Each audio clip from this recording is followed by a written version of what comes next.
use it if you didn't earn it in a registered way. You cannot spend it unless it's in an approved way. And as you see in the examples in Canada, you can lose your access to banks if you just simply belong to the wrong political party or stuff like that. So this is one extreme, like money as a tool of approval for the regime. The other extreme, on the other hand, is Bitcoin. Bitcoin actually does not care at all what you do with it. It is completely algorithmic, it is completely permissionless, and yeah, basically you can do what you want with it. But as a country that's a libertarian country, we obviously do not want to use money as a means of control. We don't want to put all these restrictions on it, but we also cannot be totally anarchic like Bitcoin. For example, if your identity, like a passport, is on chain and it got stolen, you need to have a way to recover it. If it happens with Bitcoin, there's nobody that can help you. But if it happens to your company data, if it happens to your passport or your judicial cases, it is you personally that owns them, and there needs to be a recovery process. So in Liberland, we kind of go into this middle way in which we are as anarchic as possible, but also retaining functionalities that you will still recognize from a state. Yeah, I'm really pissed off about what's happening to money. Like, imagine if governments were designing this bottle, wanted to drink it, I would have to prove to it that I bought it in a legal way. I would have to I don't know, prove that I'm thinking of the children in Africa and giving them a little bit of it. And if the bottle decides I vote for the wrong political party, it would decide to stop giving me water. I understand why governments decide to choose to do it this way. It is easier to police the people through money than through actual police, especially if the actual police needs to be in Liberland to stop people. Then you need alternatives. So our blockchain consists of two tokens, Liberland Merit. You can think of it as your share in the corporation of Liberland. It's a political token, you vote for it, you vote with it, you get citizenship, it's awarded for contribution, aka paying tax. You can unstake it and we consider it welfare. And if the state of Liberland ever has profits, you'll get dividends from it based on how much merit you have. The other thing is Liberland dollar, which is the most misunderstood. And at this point, I kind of gave up on explaining it. Is it money in Liberland? Well, you can use it. It's not intended like it. Is it the operational token? Yes, you can run smart contracts with it, you can open companies with it, you engage with courts, you get them as validator rewards. You can use it as money, you can use it as investment, but one thing it's not a coin from the central bank of Liberland. So there is no bank that can just decide to inflate your savings away. There's nobody that can decide that you can have it or things like this. Every blockchain has validators, or you can call them miners, that maintain it, and in the Liberland blockchain only citizens can be validators, which means that only citizens get the rewards for running the chain, and this is one of the ways that your citizenship can pay off. And if you're a citizen, definitely try to give it a shot. So you don't actually need to be very technical about to run a validator. There are other companies that can help you set it up for you. How many people in this room are running a validator? Yeah, so we have like 6-7 validators already. And you can notice that most of these people are really not like autistic developers. So if all of us can do it, you can do it too. Anyway, so if you're familiar with blockchain, you know that it has managed to make a parallel financial system. And so it also has markets, there is also governance solutions, but in order to run an actual state on it, what's missing? So what is missing is actually enforcement of contracts, enforcement of laws, and but the question is, how do you enforce something on the blockchain? So what options do we have for enforcement? Well, we can make a market for force and violence, like engaging the military. This solution is based, but current monopolies on force don't like competition. There is slight potential for misuse, and most importantly, it's not on blockchain. So, what else? You can have smart contracts. So, if you're not familiar, basically, it's contracts that are tried to be written in code. So, they're self-executing. But there are several problems with them. For example, code is law only gets you so far because the world cannot actually be written into code. And most traditional cases require fuzzy conditions, like in insurance you have something that's called the act of God, and God doesn't usually record his actions on chain. And even if he did, how would he do it? Would the Pope interpret it? And what about the Orthodox Pope and the Catholic Pope? Do they get the multisig? Anyway, so we cannot rely on this method either. Okay, so the last option we have is courts, the judiciary. So introducing hybrid contracts. So hybrid contracts are actually what are called smart contracts with courts as oracles. What does that mean? I'm not talking about oracles interpreting the word of God here, but anyway, so these hybrid contracts have elements where code is law and also elements where law is law. And this is really the missing link that's missing to actually run business and governance and judiciary on chain. So what's the solution we ended up with? So we need to make sure that we are not tyrannical, but we also need to have some enforcement on chain. So we decided to do it through the concept that everything happens as a contract. So every contract has a defined jurisdiction, usually Liberland courts, but it can be German courts, Dutch courts, whatever. And in case of dispute, there is what we call the litigation mode. In litigation mode, the judge that is part of a predefined jurisdiction decides what is executed after a dispute. I will be giving certain examples after this. And the court here is actually the provider of a real-world situation. I actually used this this week. So one person asked me, he had some technical problem with an exchange and he couldn't sell his LD. So he asked me to sell some of my LD and send him the money.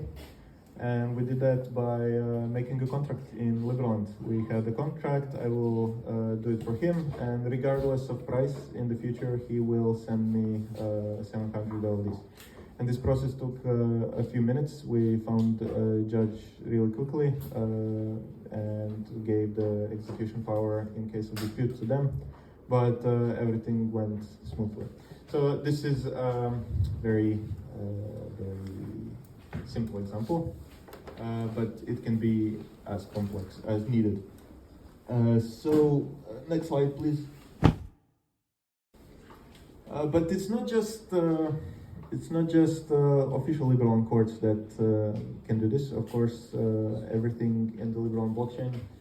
We have the official government version, and we also have the just free market version. So there can be many judges, many private courts.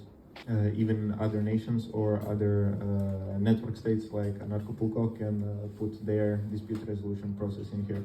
I used the example of a McDonald's court, even though I assume this is not yet a thing, but maybe sometime in Liberland we'll have a Mac court.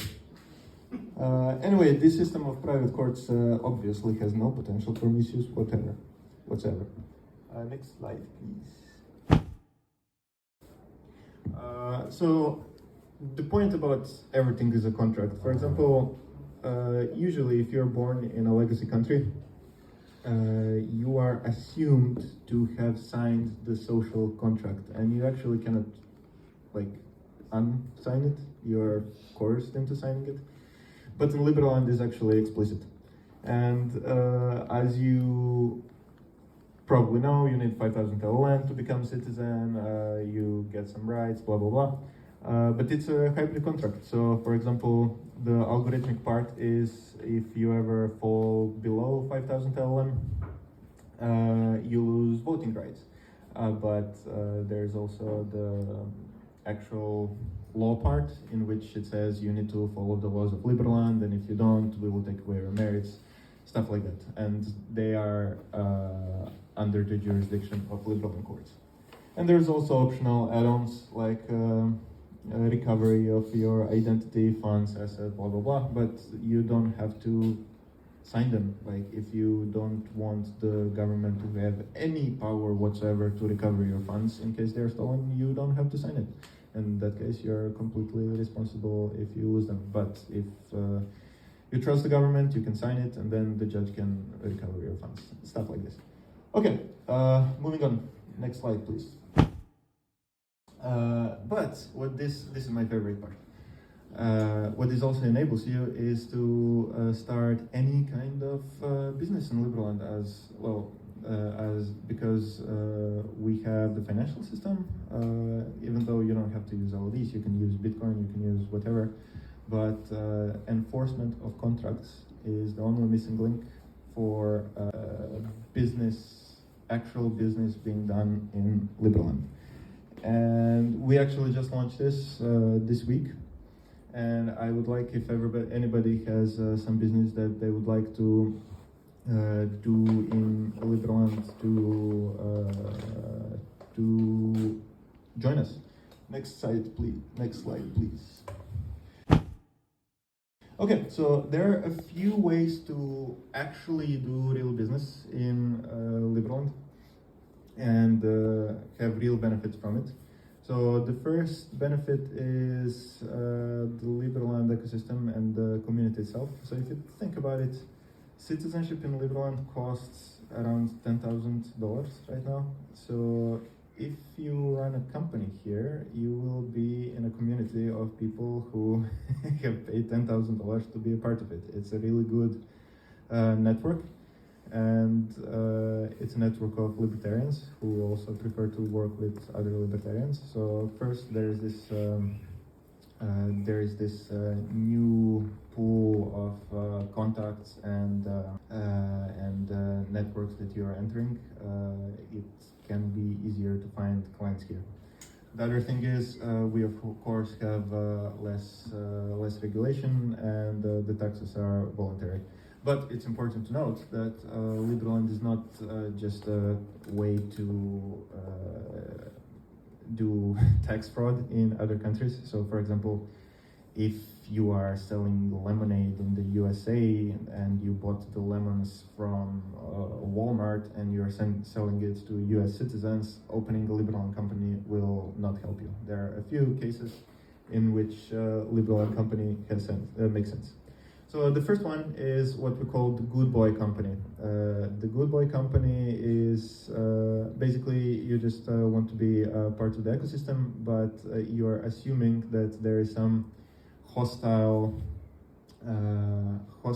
institution that is looking into your affairs. So for example, I just opened a Liberland company as a Croatian citizen. And just today, this Monday, I did the first transaction from the profits in Liberland to my Croatian company.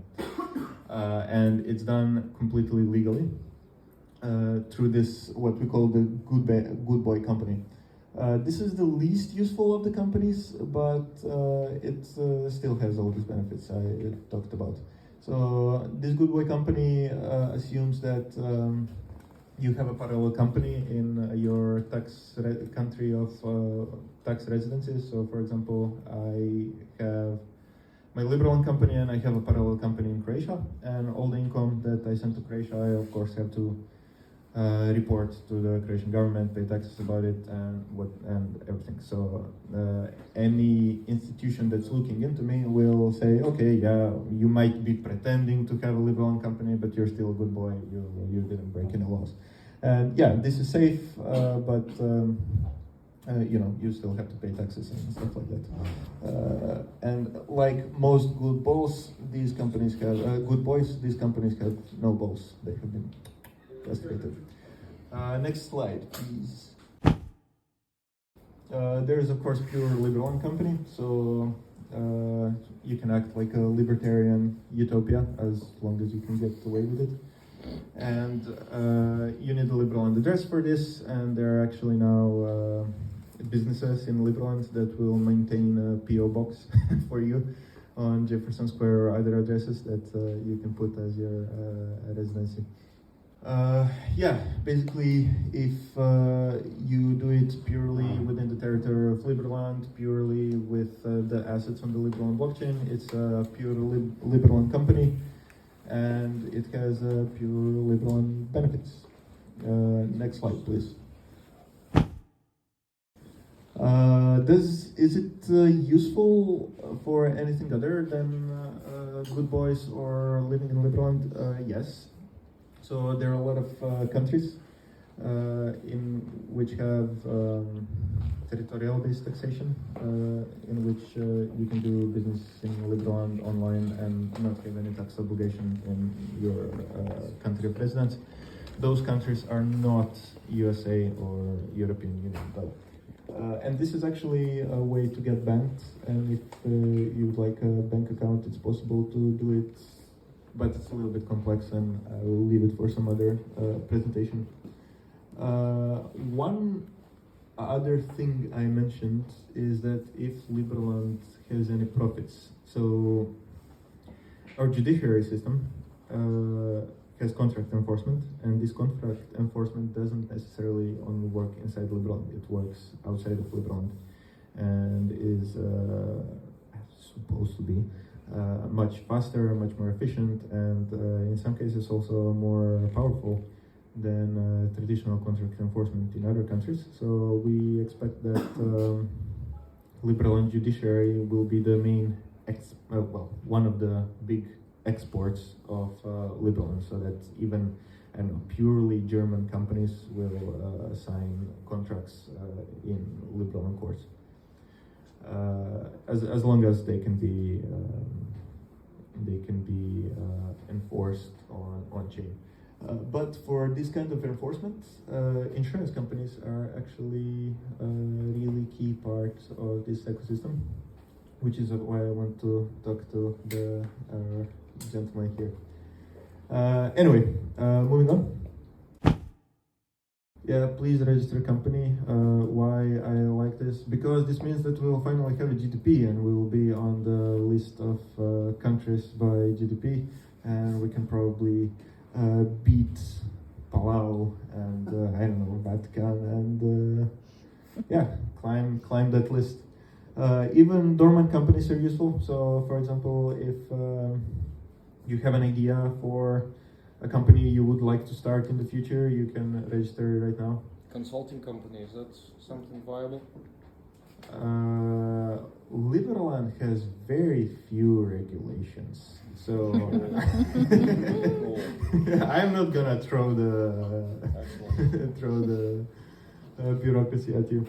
So yeah, even if you don't wanna bother with going too much deep into it, even if you just wanna show your intention, you will be based if you register a dormant company. And it's also useful for circular economy. Like I would rather hire a Liberland company than some other company. I would rather work with Liberlanders than I don't know, some random people. And also, you get access to the Liberland stock market, which is a long story for another time. But basically, Liberland stock market is coming and it's going to be cool. Next slide, please. Okay, so you might have heard that we are starting the advisory politics and that the first congressperson, congress folks, congressmen, whatever we call them now, are going to be actually elected. And this is true. So most of our governance is intended to be on chain. Why is this important? So the main thing that this Congress is doing is two things. So first, they have an easier time passing legislation than citizen referendums, but that's the boring part. The second thing is they handle the budgets. So for example, one of the commonly complained things about Liberland is that budgets are not really planned. They're kind of ad hoc, assigned to whatever makes sense. But we intend to move it to a political process. So, and this is the political process we intend to move it to. So even now, the Senate can assign some budget to the Congress, and the Congress can, using the political process and the democracy and voting, decide on which budgets to pass. First, this will be maybe 10% of the total budget, and as the system gets more mature, the people will get less more smart, that percentage will increase. So whoever wants to register as a congressman, feel free to ask us in the chat how, especially if this is your first time using the blockchain. And any citizen can vote in these elections. So if you're a citizen, now is a good time to start thinking about who is the person that will manage the state budget, so that you can vote for them. But in order to do this, you first need to onboard. So question, how many people are onboarded so far? Can I get a show of hands? Okay, so some. How many people have tried to onboard but gave up? Okay, about half.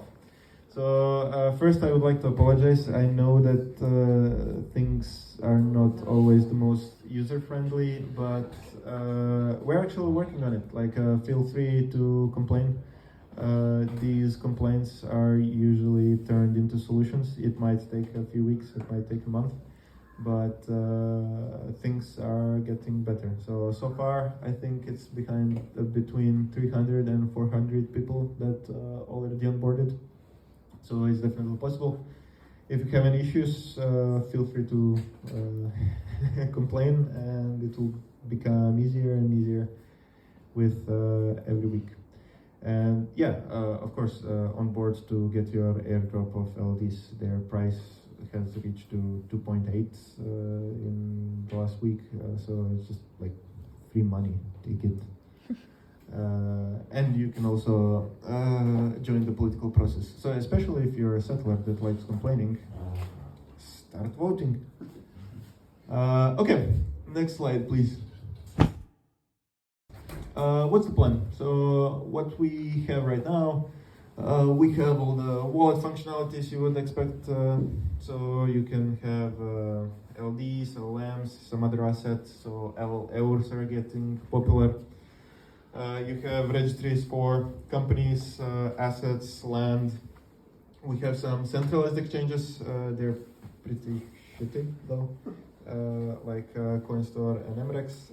We have a self-onboarding process. And we actually have advisory politics. So from the technical side, everything is ready. We just need the politicians and voters. And Congress right now consists of 4 people. And we have a beta version, Judiciary 0.1, and the company ecosystem, which I want you to join. And if it's complex, please tell me and I will help you. Near future, we'll continue building the company system. We will have the decentralized exchange on Liberland directly.